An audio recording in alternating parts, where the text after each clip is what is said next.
గ్రామ వార్డు సచివాలయం మన భవిష్యత్ తరాల పిల్లలు 1,50,000 మంది రిక్రూట్ అయ్యారు. వారందరినీ తీసుకొచ్చారు, రిక్రూట్ చేశారు, తన్నుకు చావండి అన్నారు.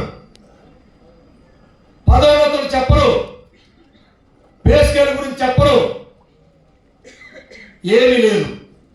ఒక్కొక్కరు పిహెచ్డీలు చేస్తున్నారు, ఎంటెక్లు బీటెక్లు చేస్తున్నారు. కానీ కేవలం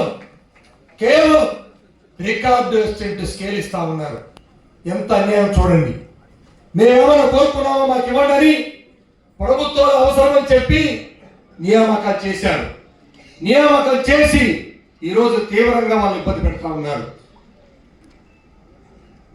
2 సంవత్సరాలు 15,000 ఉచితంగా చేయని చెప్పన్నారు. 2 సంవత్సరాలు సరే అనుకున్నాం, వచ్చి పనిచేశారు.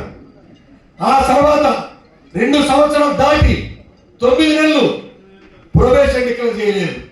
ప్రొబేషన్ డిక్లేర్ చేస్తే కానీ పే స్కేల్ ఇవ్వన్నారు. ఈ తప్పు ఎవరిది చెప్పడుతున్నారు. నువ్వు సకాలంలో ప్రొబేషన్ డిక్లేర్ చేయకపోతే ఎవరు తప్పదు? మన తప్ప ప్రభుత్వం చెప్పట్లేదు ఎవరు. మరి ప్రభుత్వం తప్పైనప్పుడు శిక్ష ఎవరికి ఇవ్వాక? 9 నెలలు కొంతమందికి, 5 నెలలు కొంతమందికి పే స్కేల్ లేకుండా లాస్ అయ్యారు. మరి ఆ సర్వీస్ని లెక్కగట్టి ఇంక్రిమెంట్ ఇవ్వాలి అంటే ఇంక్రిమెంట్లకి సంవత్సరాల తరబడి ఫైల్ తిరుగుతూనే ఉంది. నోషనల్ ఇంక్రిమెంట్ ఎవరు, లేదా 6 సంవత్సరాల ఇంక్రిమెంట్ ఎవరు, ఏ నిర్ణయం తీసుకోరు. కొన్ని మున్సిపల్ కార్పొరేషన్ స్థాయిలో కానీ మున్సిపాలిటీలో కానీ పనిచేసేటువంటి గ్రామ వార్డు సచివాలయ ఉద్యోగులకి కనీసం పదోన్నతుల తేడా కూడా కొంతమందికి లేదు.